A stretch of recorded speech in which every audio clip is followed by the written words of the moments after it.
Gente, agora iremos dar continuidade ao nosso assunto. Iremos falar sobre a Idade Média. A Idade Média, ela é o período da história geral que se inicia no século V, logo após a queda do Império Romano do Ocidente, e termina no século XV, com a conquista de Constantinopla pelo Império Turco-Otomano. Foi um período marcado pela síntese da herança romana com a cultura dos povos bárbaros que invadiram o Império Romano. E a Igreja Católica, ela tornou-se uma instituição poderosa e influente não apenas na religião, mas também na sociedade medieval. A invasão bárbara provocou a fuga da cidade em direção ao campo, e a Europa ocidental, ela ruralizava-se e a riqueza era a terra. E a partir do século XIII, por conta do renascimento comercial e urbano, o mundo medieval começou a entrar em crise, e a centralização do poder nas mãos dos reis, os senhores feudais, pacificou as revoltas sérvias e abriu as portas da Europa para a Idade Moderna.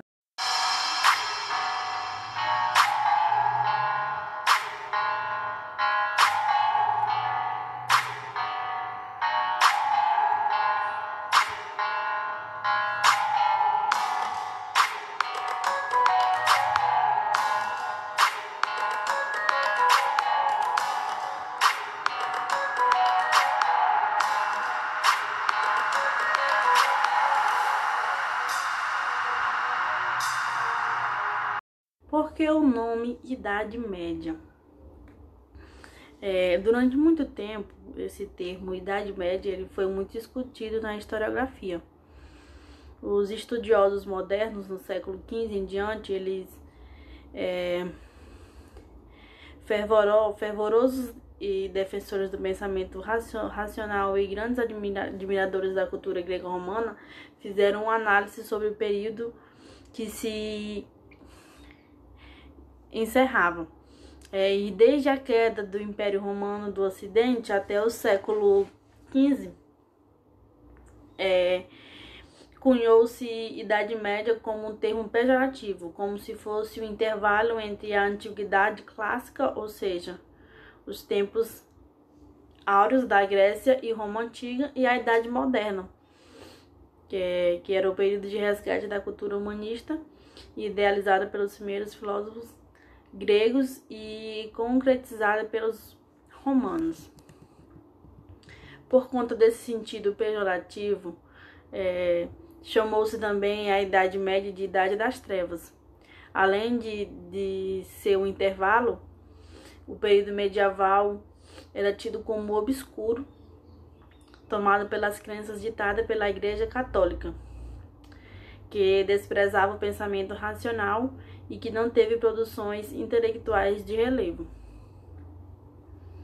No entanto, o termo Idade das Trevas já não é mais utilizado pela historiografia. Reconhece hoje a vasta produção cultural da Europa medieval, a importância da filosofia medieval para o conhecimento humano e a importância dos livros e documentos da Antiguidade Clássica terem sido preservados da destruição ao serem guardados nos mosteiros.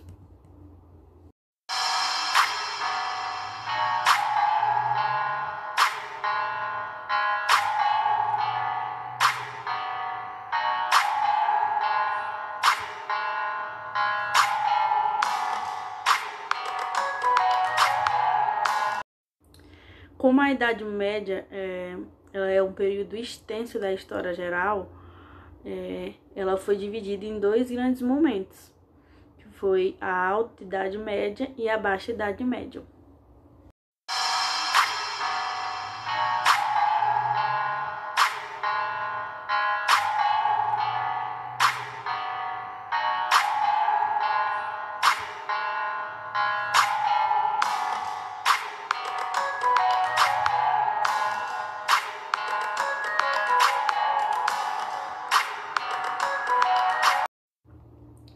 A Alta Idade Média, ela é um período inicial da Idade Média ocorrido entre os séculos 5 e 10. E ela promoveu grandes transformações na Europa Ocidental devido à desagregação do Império Romano e ao estabelecimento dos povos germânicos. Isso deu origem a novas formas de organização social, política e econômica. E o período da Alta Idade Média, ele vincula-se à formação do feudalismo. Em relação ao mundo romano, o mundo construído pelos germânicos na Alta Idade Média era consideravelmente distinto. Embora existisse grande influência da cultura latina, esse período inicial da Idade Média pode ser considerado como um momento da acomodação de novos costumes surgidos da mistura de germânicos e romanos. E aqui estão algumas das características da Idade Média. Vamos falar agora sobre elas. A ruralização. Após a desagregação do Império Romano, a Europa Ocidental ruralizou-se, e esse é um dado comprovado pelos historiadores,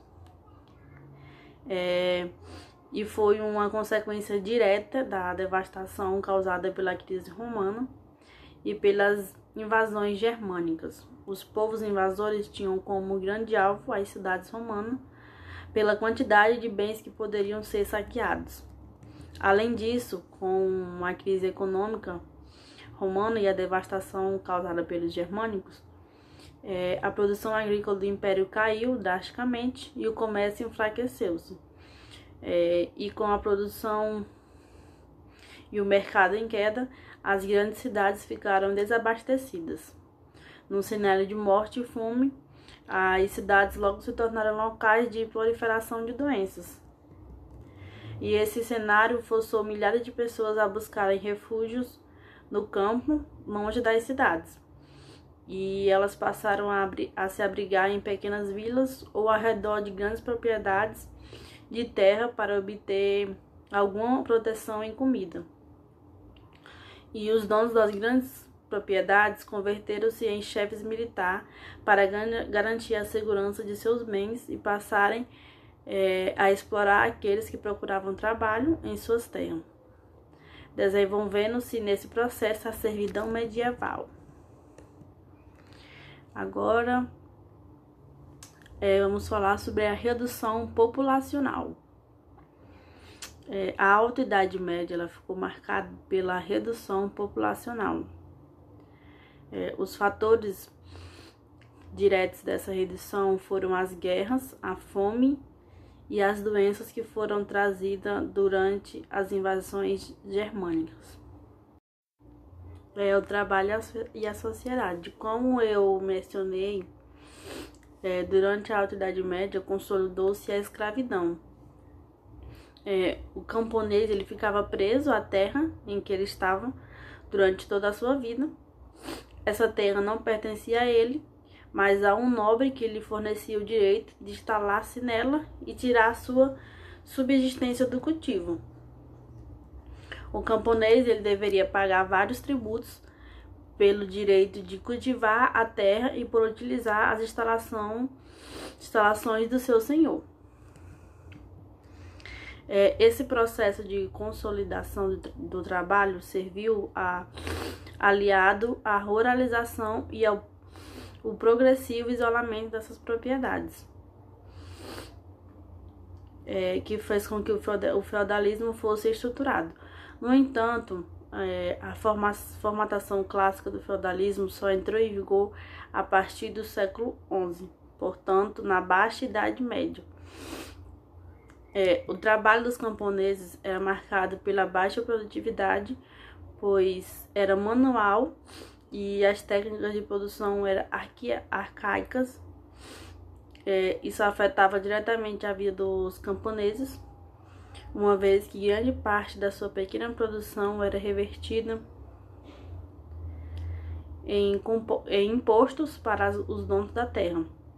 Esse quadro reforçava a penúria dos trabalhadores na Alta Idade Média.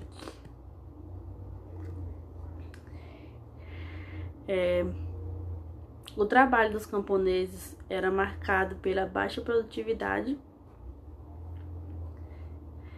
pois era manual e as técnicas de produção eram arcaicas.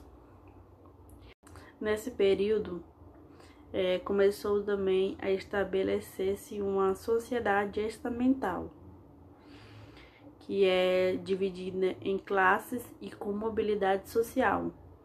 Os grupos eram a nobreza, a elite, detentora do poder político, militar e econômico, o clero, formado por representantes da Igreja Católica, também detentor do poder político e econômico, e os camponeses, que eram grupos mais explorados que tiravam seu sustento por meio de seu trabalho e era obrigado a pagar pesados impostos aos outros dois grupos. Agora vamos falar da economia. Bom, a economia ela era dependente do trabalho agrícola, da qual quase toda a riqueza no império era produzida por meio do trabalho dos camponeses.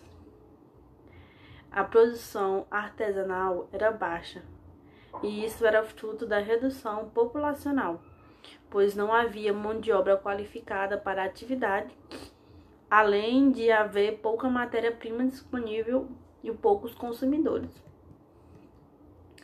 E o artesanato ele só começou a ganhar força a partir do século...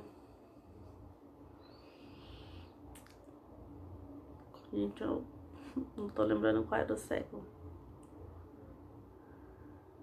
Século VIII. A partir do século VIII. À medida que a população europeia crescia.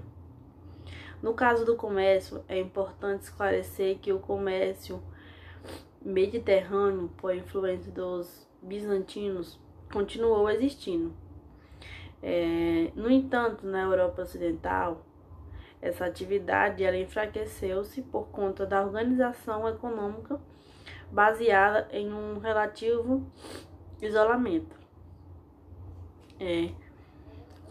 Não era frequente que existissem excedentes que fossem comercializados, mas quando eles existiam, eram comercializados com feudos vizinhos ou eram levados para pequenas feiras que se desenvolviam. A pouca presença dessa atividade na Europa Central durante a Alta Idade Média ela contribuiu para que a circulação da moeda começasse a diminuir. Isso porque o comércio que ainda existia nesse período baseava-se na troca de mercadorias. Para esse último tópicozinho que é a política.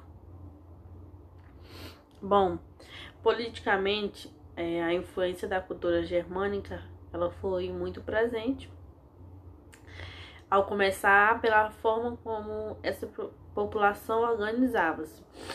Tratava-se de reinos liderados por um rei que geralmente era o chefe militar.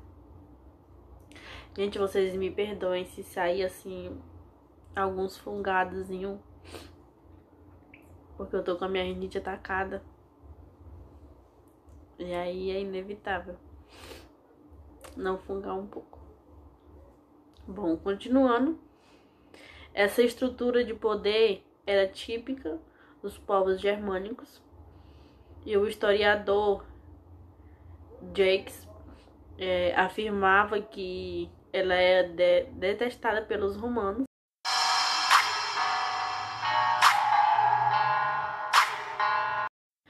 Na Alta Idade Média, estabeleceu-se uma aliança entre o poder secular e o poder eclesiástico. A Igreja Católica ela consolidou-se como instituição religiosa e aos poucos seu poder político e econômico permitiu-lhe interferir no poder secular. Assim, muitos dos reinos germânicos que surgiram, O caso mais simbólico é o dos francos, que procuraram respaldo e legitimidade para seu poder na Igreja Católica.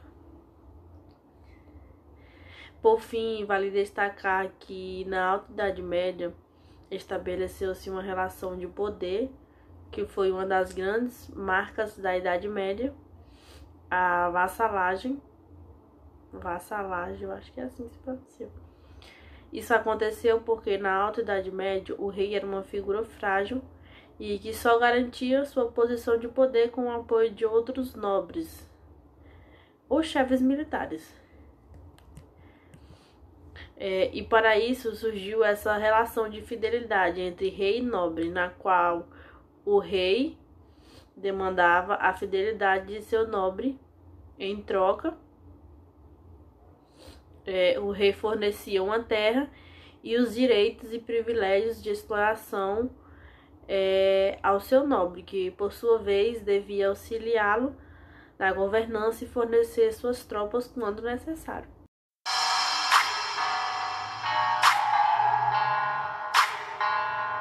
Iremos falar um pouco sobre os principais acontecimentos da Alta Idade Média.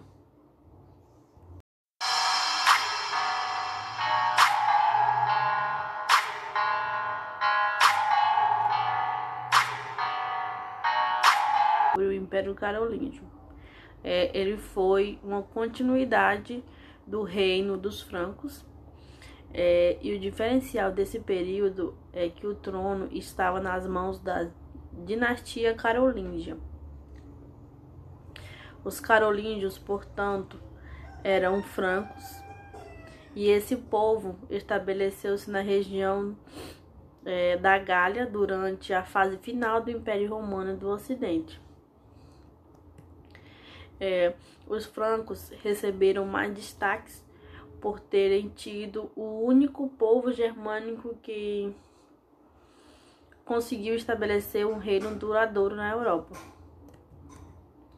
Os historiadores consideravam que o Império Carolíngio foi uma tentativa de recriar o Império Romano do Ocidente, porque um dos seus grandes imperadores procurou garantir o apoio de Roma para que seu poder fosse reconhecido em toda a Europa, e procurou expandir suas fronteiras para estabelecer um império territorialmente vasto, e utilizou-se de títulos para reforçar sua posição de autoridade.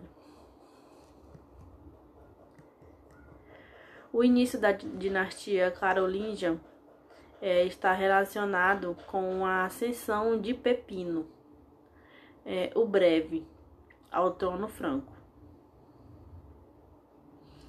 Essa dinastia esteve à frente dos francos até o final do século X e sofreu muita fragmentação territorial depois que Luís o Piedoso morreu. Essa fragmentação levou os territórios francos a formarem o Reino da França, de um lado, e o Sacro Império Romano Germânico de outro. A dinastia carolíngia ela surgiu de figuras conhecidas como mordomos do palácio, um cargo ocupado por uma pessoa que cuidava diretamente da administração do reino. Nos primeiros séculos do reino dos francos, o trono era ocupado pelos merovingios, mas com o passar do tempo, esses reis entregaram muitas de suas atribuições aos mordomos.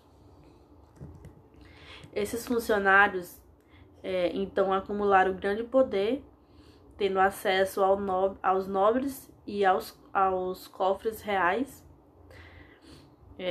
Essa cessão do poder aos mordomos era proposital, porque muitos reis merovingios não estavam dispostos a cuidar da administração do reino. Assim, os mordomos começaram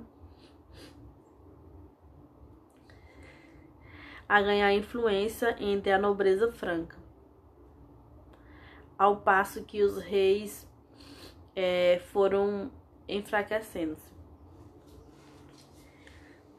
Os últimos reis merovingios, eles foram tão insignificantes para o reino que ficaram conhecidos como reis indolentes. E o ponto-chave para que os mordomos se estabelecessem de fato como influências reais entre os francos, ela deu-se no século VIII. Os francos, eles lutaram contra os muçulmanos na batalha de Gente, deixa eu ler esse nome aqui porque ele é meio complicado. Poitiers. Eu acho que é assim. E esse foi um momento crucial da história franca, porque eles foram liderados por Carlos Martel, mordomo do palácio. E a derrota dos muçulmanos colocou fim na sua expansão pela Europa e fez de Carlos Martel um homem influente. Ele seguiu como mordomo pelo resto de sua vida, mas seu filho Pepino o Breve lutou pelo trono franco. Isso aconteceu porque ele conseguiu o apoio do Papa Zacarias e dos nobres para tomar o poder, Logo após, ele foi coroado rei dos francos, destituindo os merovingios e iniciando a dinastia carolíngia. E o termo carolíngio, ele é derivado do nome Carlos, de Carlo Martel. E o último rei merovingio foi... mais um nome meio complicado. Quiderico.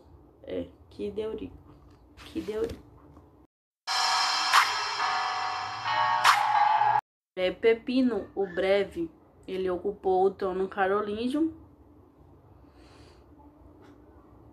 E após a sua morte, o trono foi ocupado por Carlomagno e Carlomagno. Ambos eram seus filhos. Eles foram coroados juntos, sendo que cada um reinava sobre uma parte do reino. Carlomagno, ele faleceu, e então Carlomagno unificou os territórios carolíngios sob seu comando. O seu reinado, ele foi o mais bem-sucedido da história dos carolíngios. Ele promoveu reformas administrativas e jurídicas e conseguiu expandir territorialmente o reino dos francos. Seu governo contribuiu também significativamente para a estruturação do feudalismo e o estabelecimento de práticas clássicas da Idade Média, como a sucerania e a vassalagem. O Carlos Magno, ele foi um rei que promoveu inúmeras guerras para ampliar seu reino. Ao longo de seu reinado, as tropas francas não se envolveram em nenhum tipo de guerra. Ele seguiu a linha de seu pai de manter uma forte aliança com a Igreja de Roma, e durante essas expansões realizou conversões forçadas por onde passava. Entre as conquistas de Carlos Magno, a principal deu-se contra os lombardos, um povo que frequentemente atacavam as terras da Igreja Católica na Península Itálica. Ele também lutou e derrotou outros povos como saxões, bretões e avaros em diferentes regiões da Europa Ocidental. Os muçulmanos na Península Ibérica também foram seu alvo, mas o seu sucesso contra eles foi bem menos expressivo. E o Carlos Magno, ele conseguiu formar o maior reino em termos de território na Europa, depois da fragmentação do Império Romano do Ocidente. Como símbolo do seu poder e representação como sucessor dos imperadores romanos, ele foi nomeado pelo Papa Leão III, imperador do Ocidente. E referente à administração do reino, o Carlos Magno ele fez muitas modificações na forma de governar os francos. Como o poder dos reis era muito frágil, ele precisava de alguma forma garantir a fidelidade de seus nobres. E uma delas se deu pelas relações de sucerânia e vassalagem. Por essas relações, ele fornecia terras para um nobre e em troca exigia sua fidelidade. E com isso, caso o rei precisasse de tropas, por exemplo, esses nobres eram obrigados a fornecê-las como parte do acordo. E dentro dessa relação, o rei era o sucerano e os nobres eram os vassalos. Além disso, o Carlos Magno também procurou reforçar sua autoridade por outros meios. Ele gostava que suas ordens fossem enviadas em documentos escritos, chamados de capitulares. Ele implantou leis com aplicação para todo o reino e os territórios entregues aos seus vassalos, chamados de condados, eram monitorados por enviados do Senhor, que era um grupo de funcionários reais que monitorava o trabalho dos condes. E Carlos Magno ele administrou o seu reino em grande medida, onde ele mandou construir um grande palácio. Lá ele incentivou a vinda de poetas e outros artistas e a alfabetização de seus filhos e dos nobres carolíngios. O reinado de Carlos Magno ele foi o mais próspero dos carolíngios, e a sucessão dessa dinastia não teve o mesmo sucesso que ele na administração do seu reino. O seu filho, Luís o Piedoso, ele sucedeu-se ao trono, mas como não tinha a mesma capacidade de administração que o pai, ele acabou contribuindo para o enfraquecimento do império. E o território franco ele foi constantemente atacado por húngaros a leste e vikings ao norte. Assim, com o passar do tempo, sua fragmentação foi inevitável. E no final do século X, o que restava do poder carolíngio foi substituído pela ascensão da dinastia dos Capet.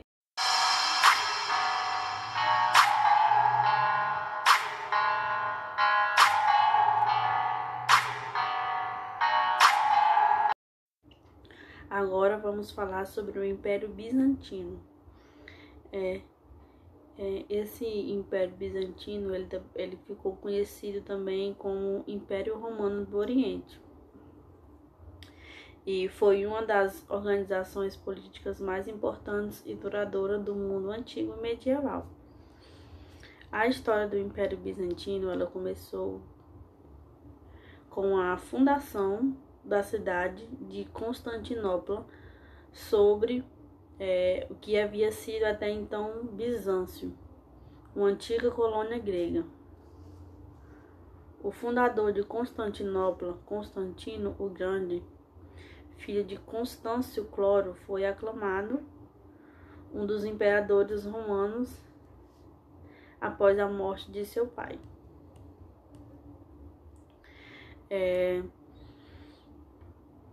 Toda a extensão do Império Romano ela estava vulnerável ao ataque de bárbaros do norte e também de povos do Oriente, como a dinastia sassânida da Pérsia. O imperador Diocleciano ele dividiu o império em duas partes, a oriental e a ocidental. E cada parte passaria a ser governada por duas autoridades. Tendo o império, portanto, 4 chefes de Estado, Constâncio Cloro era um dos seus cesares e governava as regiões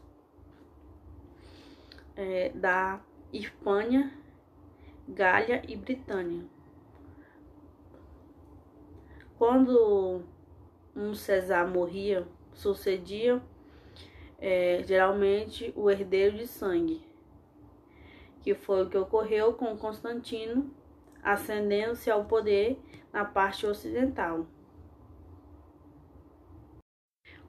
O governo de Justiniano, quase não sai, Justiniano, ele foi um dos principais imperadores bizantinos, pois em seu governo o Império Bizantino atingiu o máximo esplendor. Ele era filho de camponeses e sua esposa Teodora também vinha de origem humilde e exerceu decisiva influência sobre a administração do Império. Justiniano ele foi também o responsável pela reconquista de territórios que antes haviam pertencido ao Império Romano do Ocidente, incluindo Roma, o sul da Espanha e o norte da África. Essas regiões haviam sido ocupadas pelos povos germânicos. E no poder Justiniano, procurou-se organizar as leis do Império e encarregou uma comissão de juristas de elaborar o Digesto, que era uma espécie de manual de direito destinado aos estudantes. E neste mesmo ano foram publicadas as Institutas, com os princípios fundamentais do direito romano, e no ano seguinte concluiu o Código de Justiniano. O Império Justiniano ele também dotou a capital de grandes edifícios, como a Igreja de Santa Folia, que é Santa Sabedoria, e o Palácio Imperial. A cultura bizantina ela era uma mistura de influências romanas, helenísticas e orientais. A cidade de Constantinopla era um importante centro comercial e cultural, e foi daí que o cristianismo se expandiu. Adotaram o grego como idioma oficial no século VII e mantiveram constantes relações com os povos asiáticos. E a pintura, ela se desenvolveu juntamente com o cristianismo e se caracterizava pela frontalidade, que era pouca importância em retratar o corpo humano, e o uso de cores para ressaltar as figuras. E a arquitetura ela combinava o luxo e a exuberância do Oriente.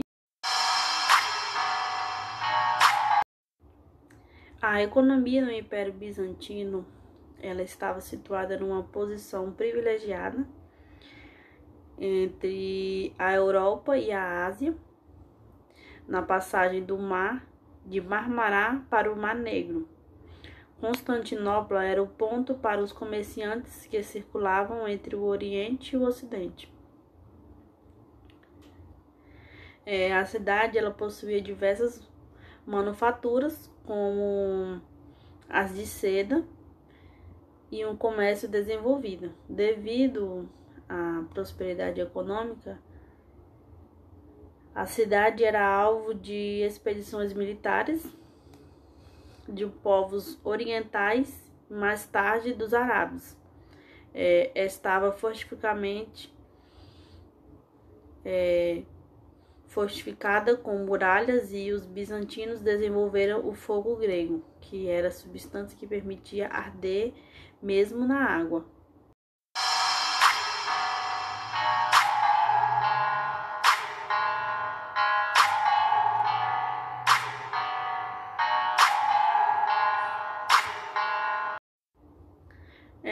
A religião no Império Bizantino. O Justiniano ele procurou usar a religião cristã para unir o mundo oriental e ocidental. Ele procedeu à construção da igreja de Santa Sofia, que é essa igreja aqui que está mostrando para vocês, que era um monumento arquitetônico com sua enorme cúpula central, apoiada em colunas que determinam em capitéis ricamente trabalhados, e ali eram consagrados os imperadores bizantinos. Quando os turcos tomaram Constantinopla em 1453, foram acrescentados os quadros minerantes que caracterizavam as mesquitas. E o cristianismo ele predominou no Império Bizantino, mas se desenvolveu de forma distinta que no Ocidente, enquanto este se via cada vez mais dividido, a igreja e o imperador se uniam no Oriente. Por isso, o imperador passa a ser considerado como um dos chefes da igreja, e esta união foi chamada de cesaropapismo, que é César mais Papa. E a igreja oriental, ela utilizava a língua local nos seus cultos e não admitiam as imagens tridimensionais. Já a igreja no Ocidente, ela não reconhecia o imperador como um chefe. Empregava o latim nas suas cerimônias e veneravam esculturas. E para os bizantinos, as imagens denominadas ícones deveriam ser bidimensionais, e essa disputa acabou levando a um movimento de destruição conhecido como iconoclástia. Assim, muitas obras de arte se perderam enquanto não se chegou a um acordo sobre a relação da veneração das imagens. As diferenças culturais entre Oriente e Ocidente e as disputas pelo poder entre o Papa e o Imperador, elas culminaram na divisão da Igreja. Em 1054, criando uma cristandade ocidental, chefiada pelo Papa, e uma oriental, chefiada por um colegiado de bispo e o imperador. Esse fato ele recebeu o nome de Cisma do Oriente. E a partir daí, a Igreja Oriental ela passou a ser conhecida como Igreja Católica Ortodoxa e foi responsável ela foi responsável por cristianizar lugares como a Rússia, Bulgária, a Península dos Balcãs e entre outros. No auge do governo Justiniano, no século VI, o Império Bizantino ele não expandiu mais seu território, e seguiram-se anos de prosperidade, onde os bizantinos desenvolveram um dos maiores impérios da Idade Medieval. Por outro lado, com a conversão dos árabes ao islamismo, meu Deus, quase não sai, no século VII, vários monarcas muçulmanos passaram a atacar as fronteiras do Império Bizantino e ocupá-los. E durante a Baixa Idade Média, do século X a XV, além das pressões dos povos e impérios nas suas fronteiras orientais e perdas de território, o Império Bizantino ele foi alvo da retomada expansionalista ocidental. A Quarta Cruzada foi particularmente nociva a Constantinopla.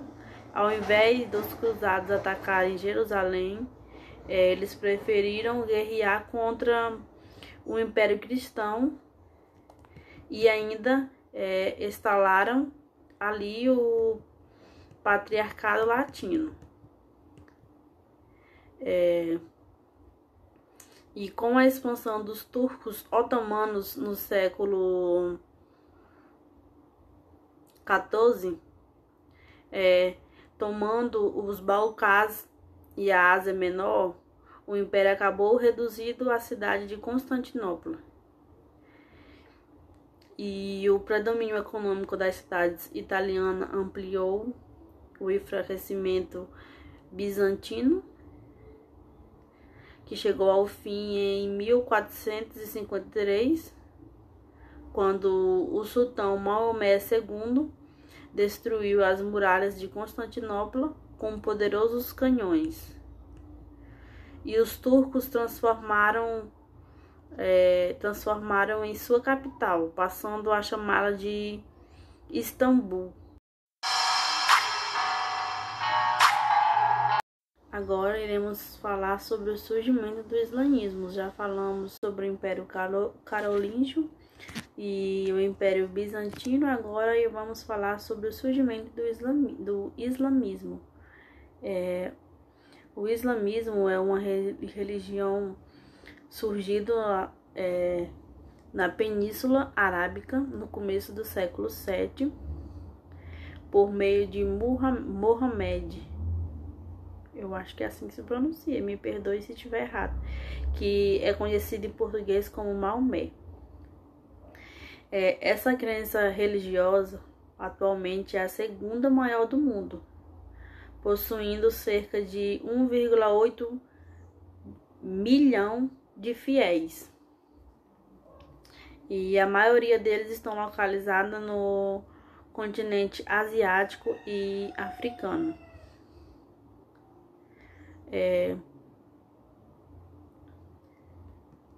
O islamismo, assim como o judaísmo e o cristianismo, é uma religião monoteísta, ou seja, os muçulmanos acreditam na existência de apenas um Deus.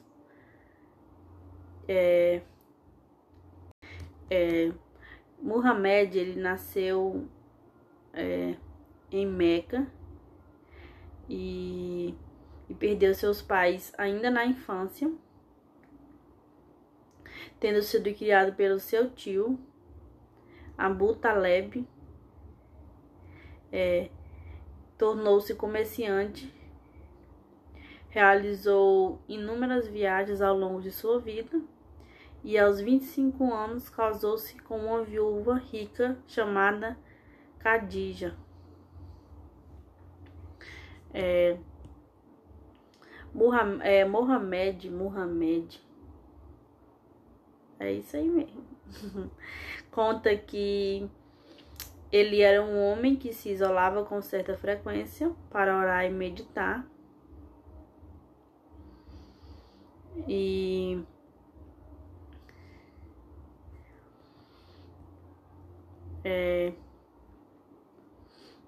Muhammad, ele começou a pregar a mensagem de Alá por Meca, que Alá é como eles chamam o Deus dele.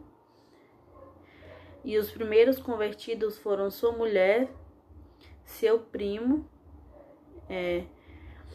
No entanto, as pregações de Muhammad sobre uma religião monoteísta nas ruas de Meca começaram a incomodar as autoridades da cidade. porque atacavam os altos lucros que a cidade obtinha pela peregrinação de fiéis. Essa peregrinação está relacionada com a antiga religião praticada na Península Arábica da época, o paganismo politeísta.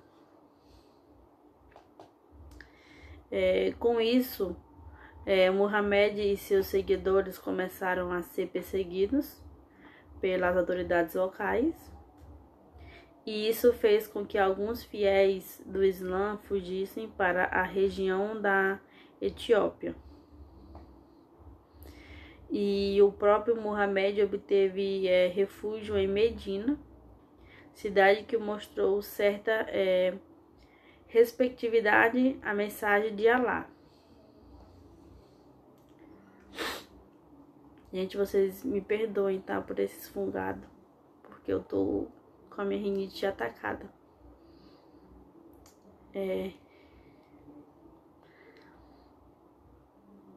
O Muhammad, ele se mudou para Medina, e esse acontecimento ele ficou conhecido como Hegira, evento que inaugurou o calendário islâmico.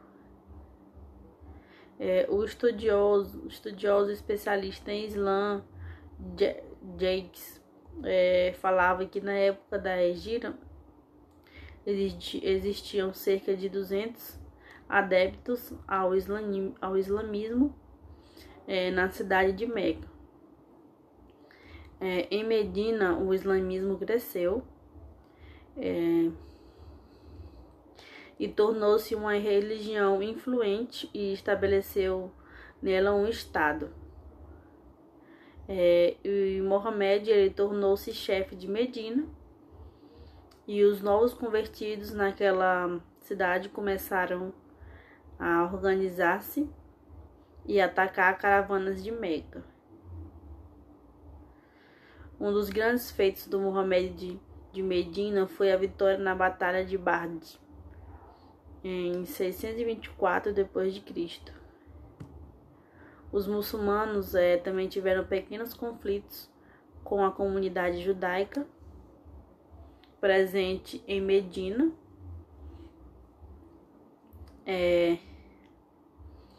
a qual perdeu forças depois que os muçulmanos desse lugar conseguiram derrotar seguidos ataques realizados por Meca. Em 628 anos depois de Cristo, Medina e Meca assinaram uma trégua.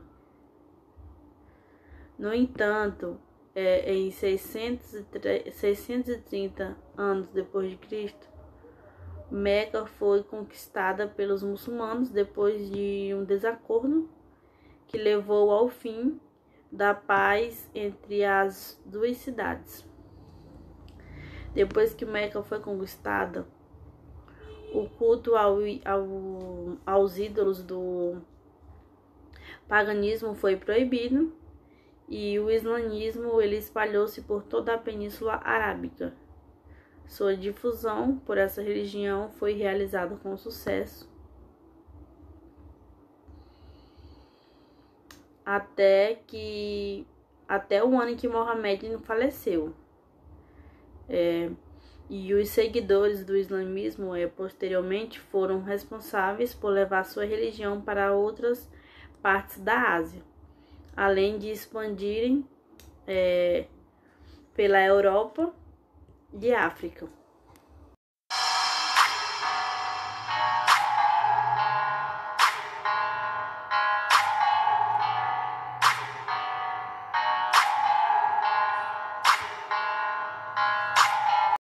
O islamismo é uma religião monoteísta que advoga a crença unicamente em Alá.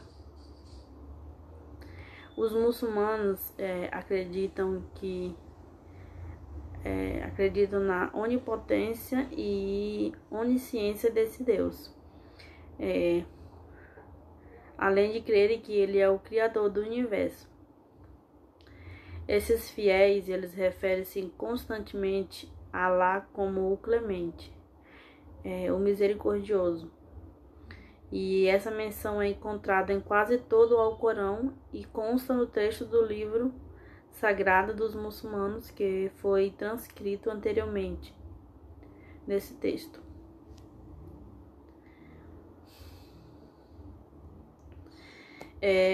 Os muçulmanos, eles acreditam nos profetas enviados por Alá para trazerem sua mensagem, sendo Muhammad o último e mais importante deles.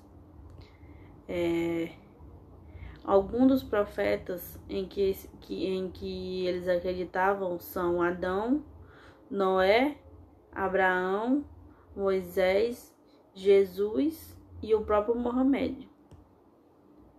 Os muçulmanos acreditam no conceito de danação eterna e professam que aqueles que não se converterem à mensagem de Alá serão condenados ao fogo eterno. O julgamento de todos seria conduzido pelo próprio Deus durante o juízo final. Lá as ações em vida definiriam o destino de cada um. Esses fiéis, eles acreditavam que livros como a Tora, os Salmos e a Suna são sagrados e acreditam na existência de anjos. A revelação para Muhammad foi realizada pelo próprio anjo Gabriel. Entre os livros sagrados, o Alcorão é o mais importante deles.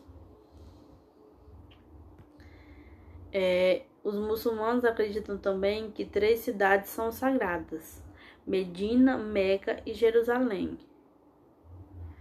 Meca possui a Kaaba, uma construção sagrada, a mais importante do islamismo. Medina é o local onde há uma mesquita que guarda o túmulo de Mohammed. E Jerusalém é o local onde o profeta foi transportado por um ser mítico que depois levou-o ao 7º céu para encontrar o próprio Alá.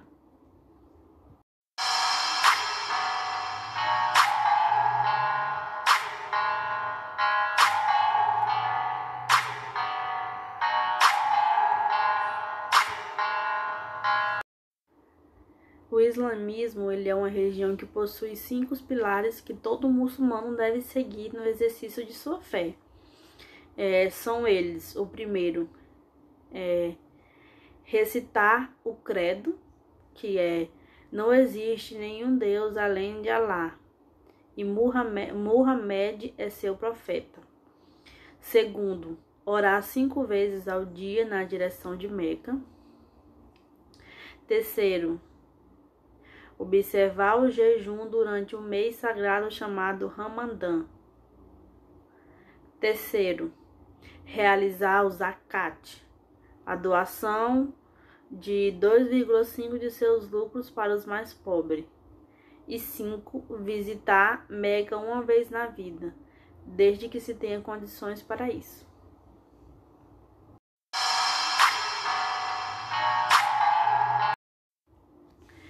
Grupos do islamismo. Como muitas religiões possuem diferentes vertentes, as quais interpretam os textos sagrados e os preceitos da religião de formas diferentes. Entre os diferentes grupos, os mais conhecidos são os sunitas e os xiitas, que correspondem quase à totalidade dos muçulmanos atualmente. A origem desses grupos remonta ao período do surgimento do islamismo, o século VII. A divisão ela veio a acontecer após o falecimento de Muhammad. Os sunitas ajudaram a eleger Abu Bakr, amigo do profeta e um dos primeiros seguidores do islamismo. Abu Bakr tornou-se um califa e ajudou a expandir essa religião para fora da Península Arábica. Os xiitas foram contrários à eleição de Abu Bakr, preferindo que o sucessor fosse Ali bin Abu Talib, primo do profeta. Gente, eu não sei se eu tô pronunciando esses nomes certos, entendeu? Vocês me perdoem, tá? Mas é o que tá saindo. E atualmente, os sunitas, eles correspondem por cerca de 90% dos muçulmanos e são conhecidos por possuir uma interpretação mais flexível de Alcorão e de outros textos sagrados. Os xiitas, por sua vez, eles correspondem a cerca de 10% dos muçulmanos e defendem uma interpretação literal dos textos sagrados e uma aplicação mais rígida. O islamismo no Brasil. Ele é uma das religiões de pouca difusão na América Latina, e isso inclui o Brasil. Segundo o censo realizado pelo IBGE em 2010, existem atualmente cerca de 35 mil muçulmanos no país.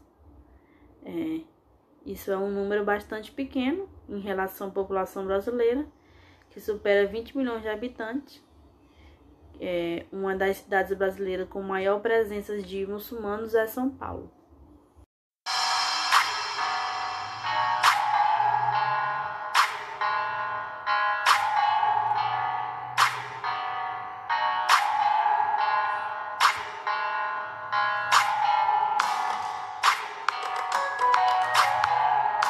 Para encerrar esse tópico da Alta Idade Média, iremos falar sobre o fortalecimento da Igreja Católica.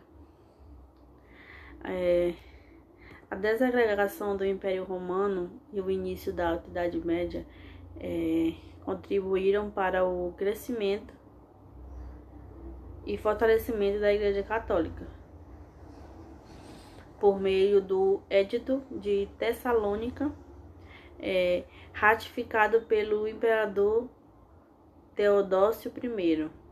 O catolicismo tornou-se a religião oficial do Império Romano e de religião perseguida passou a ser perseguida das demais. Via aparato do poder de Estado romano, o cristianismo ele pôde consolidar-se e enfraquecer as religiões pagãs. Com a crise final do Império Romano na Europa Ocidental, a Igreja pôde ocupar o vazio deixado pelo Estado e consolidar sua posição como instituição poderosa. Além de tudo, a cristianização dos povos germânicos serviu de ponto de encontro da cultura germânica com a latina. O poder secular que existia em Roma, ele foi transferido para as mãos da Igreja nesse período, e muitas cidades da Europa, na Alta Idade Média, eram governadas pelo bispo local. Gradativamente, as autoridades católicas conseguiram estruturar e expandir a Igreja, combatendo heresias, normatizando a fé católica e estabelecendo formas de controle tanto dos padres quanto dos fiéis. E por fim, a consolidação da Igreja ela deu-se pela tentativa dela de conduzir o poder secular. E os reinos germânicos estabelecidos na Europa Ocidental, que tinham sido recentemente cristianizados, buscavam consolidar seu poder pelo respaldo das autoridades eclesiásticas. Isso deu riqueza e posse à Igreja.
Bom, a Idade Média ela é dividida em dois momentos, que já falamos sobre o primeiro momento, que é a Alta Idade Média, e agora vamos falar sobre o segundo, que é a Baixa Idade Média.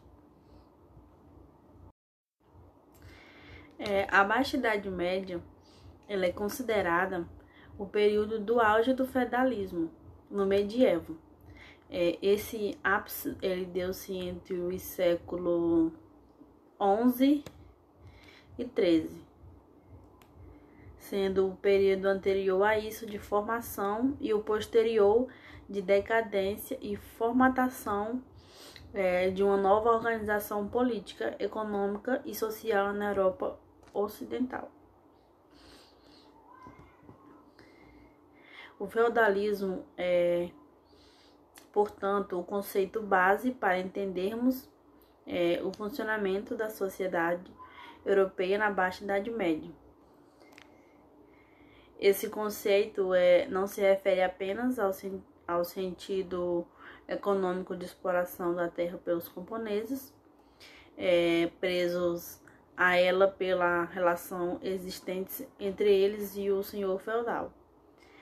O feudalismo ele envolve aspectos muito além do econômico, que são político, social e ideológico.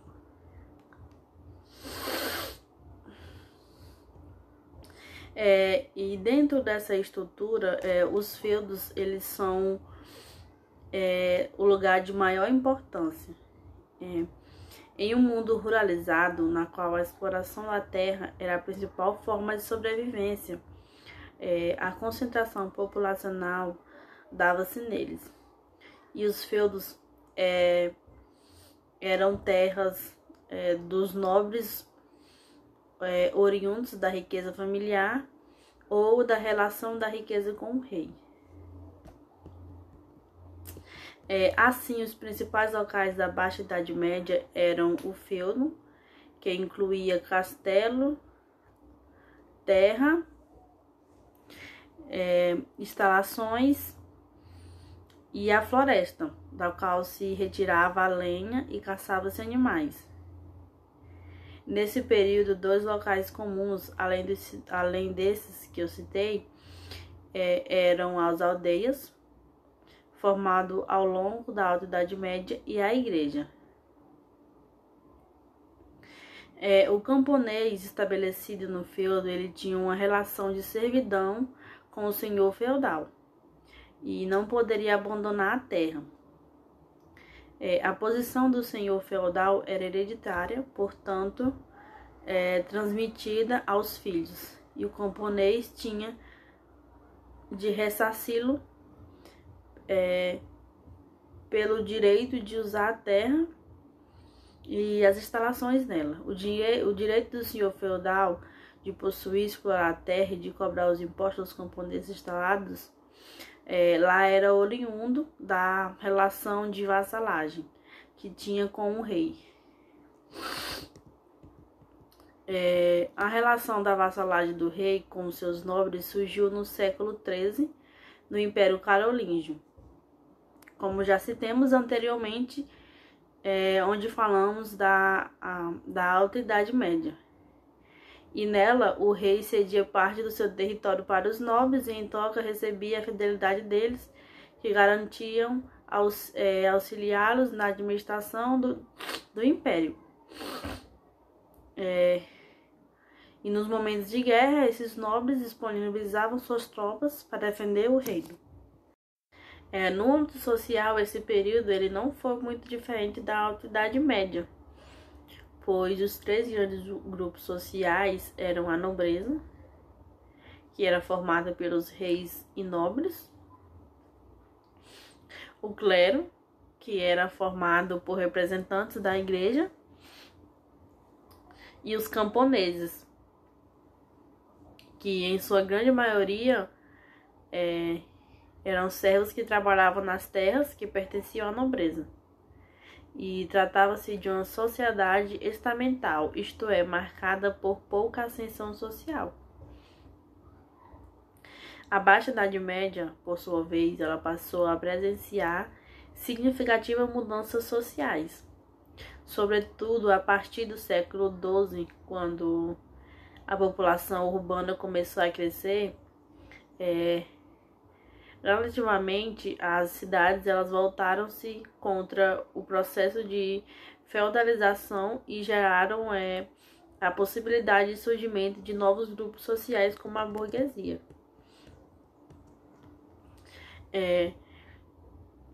Esse foi um período de grandes mudanças e essas transformações foram responsáveis por abrirem um caminho para o fim do período medieval.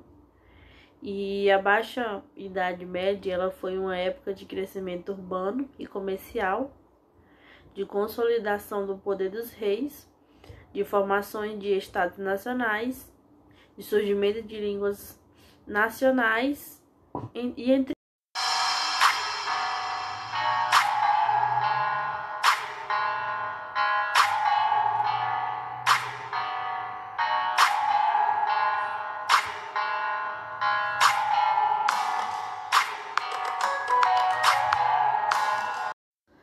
a Baixa Idade Média ela teve grandes transformações. E agora iremos falar um pouco sobre essas grandes transformações. O crescimento populacional.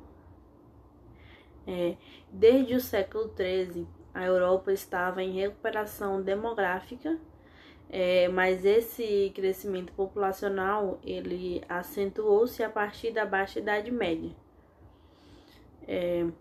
O historiador Hilário Franco Júnior ele considera 4 fatores para explicar o aumento populacional no período. O primeiro é que a pouca atuação de epidemias de doença. Segundo, o caráter concentrado das guerras.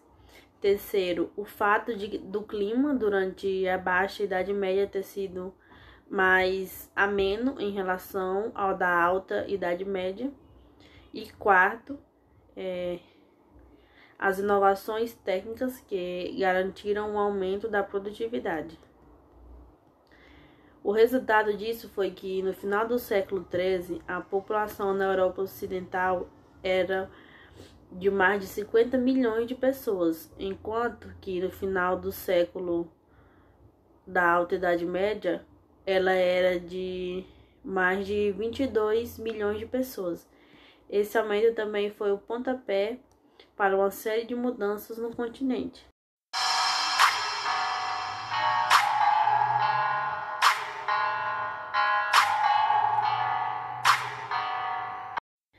Melhorias agrícolas. O aumento populacional é também explicado pelo citado aumento da produtividade agrícola. O uso de melhores técnicas para a produção agrícola ajuda-nos a entender por que isso aconteceu. E os destaques vão para o uso da charrua de metal e de animais de tração, que faziam uma melhor preparação do solo e a implantação do sistema de rotação trienal, que garantia a fertilidade do solo ao longo prazo. Um outro ponto importante também é que as mudanças climáticas elas permitiram a utilização de solo que antes era impossível de ser cultivado, como de regiões pantanosas. Muitas delas secaram com o aumento da temperatura média na Europa, e a melhoria na produção garantiu o aumento populacional, que por sua vez permitiu que mais mão de obra pudesse dedicar-se à agricultura.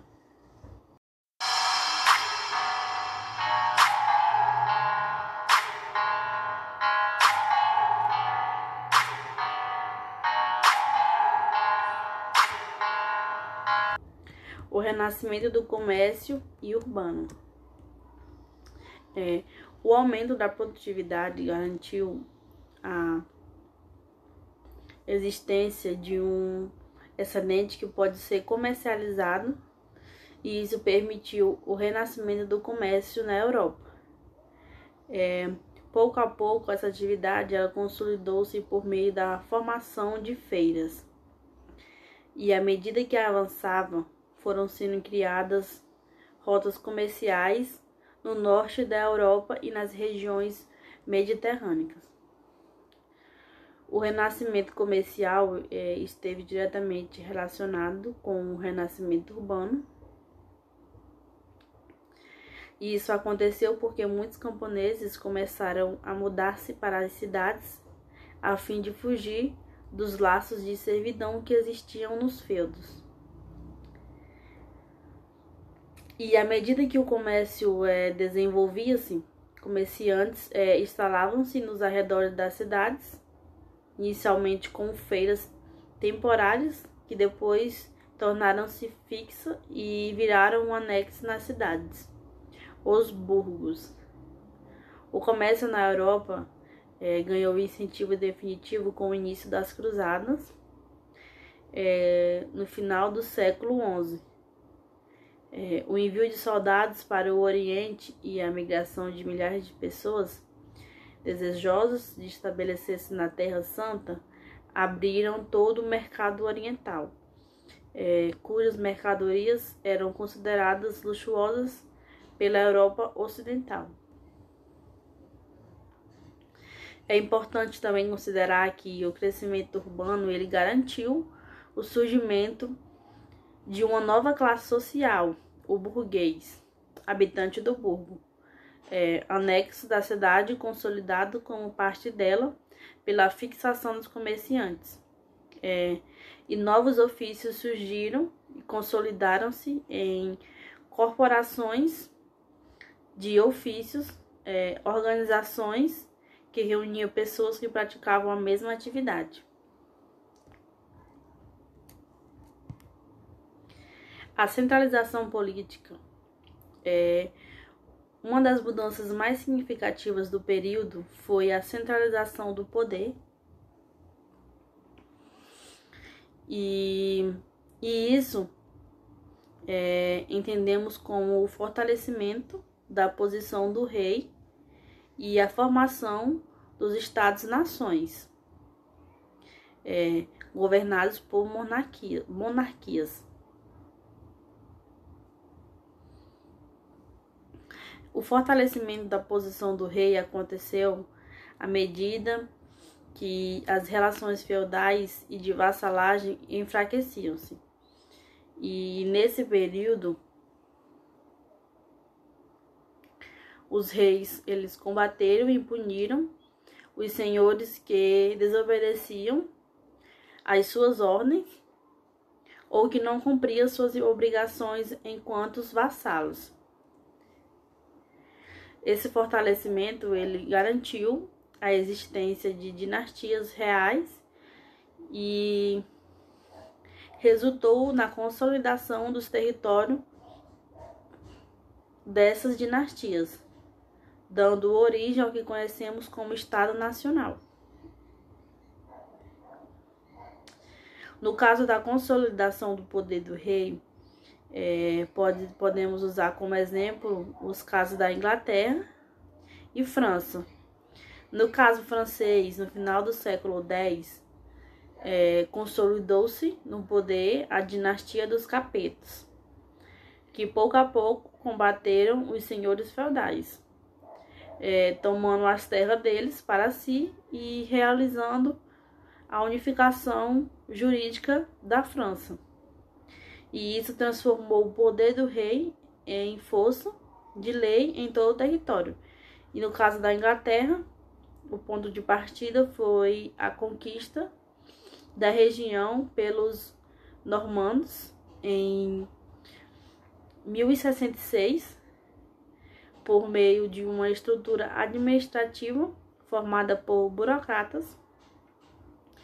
O rei inglês conseguiu ampliar o seu controle sobre todos os territórios do país. Uma crise política no século XIII, no entanto, criou algumas barreiras para a centralização completa do poder real. E à medida que os reis fortaleciam sua posição e suas monarquias, o território nacional ele foi sendo estabelecido. E com isso surgiram estruturas burocráticas para governar esses reinos.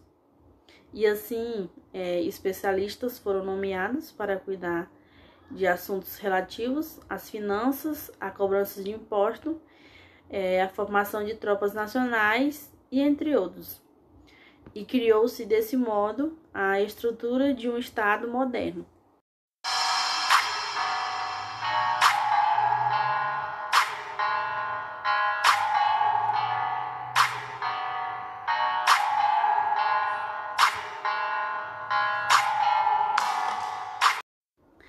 A crise do século XIV. Todas essas transformações que citamos anteriormente, elas levaram a Idade Média para o seu auge, mas também preconizaram o seu fim.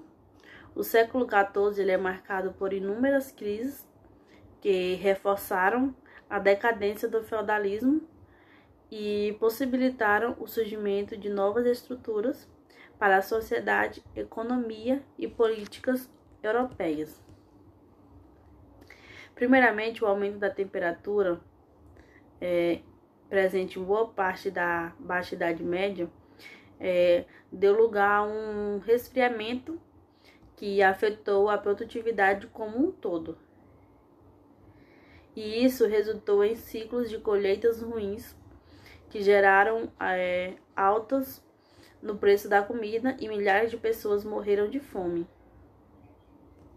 A fome, aliada à desigualdade social, ela motivou rebeliões de trabalhadores pobres em todas as partes, tanto no campo quanto nas cidades. Os casos mais significativos deram-se nas cidades por conta da estagnação delas, pela causa do grande número de desempregados e pelos altos preços. E isso levou às revoltas em grandes cidades em diferentes partes da Europa. Paris, Londres e Florença, 3 das maiores cidades europeias, presenciaram grandes revoltas populares. Pequenas e médias cidades também tiveram rebeliões. E locais como Bélgica, França, Itália e Alemanha sofreram com elas. E a crise do século XIV ainda foi atingida pela catástrofe, que foi a peste negra. Nesse século, um surto de peste bubônica trazida da Ásia Central atingiu a Europa de maneira pandêmica. O surto nesse último continente iniciou em 1348 e retornou de anos em anos, atuando de maneira fulminante. Estima-se que a queda populacional da Europa foi de 1,5 e o imperador Jacques estimou que na Inglaterra 70% da população morreu em decadência dessa doença. E o século XIV ele também ficou conhecido por guerras que contribuíram para o agravamento da situação do continente. E essas guerras trouxeram o aumento do número de mortes, o que reduziu mais ainda a produção agrícola e contribuiu para a difusão da peste. E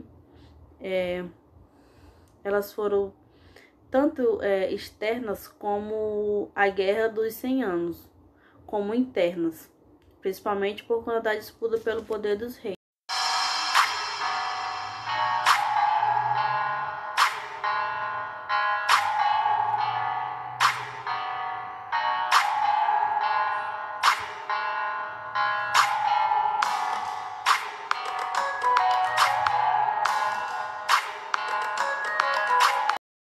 As mudanças da Baixa Idade Média, elas levaram a Europa Ocidental à crise.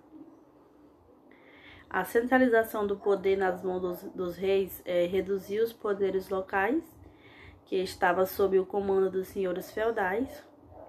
Além disso, os reis questionavam a influência do poder do Papa nas decisões políticas, e esses poderes reais deram início à formação dos Estados Nacionais, decretando-se o fim da Idade Média e o início da Idade Moderna. E esse foi o nosso vídeo de hoje. Eu espero que todos tenham gostado do vídeo e obrigada a todos que assistiram até aqui.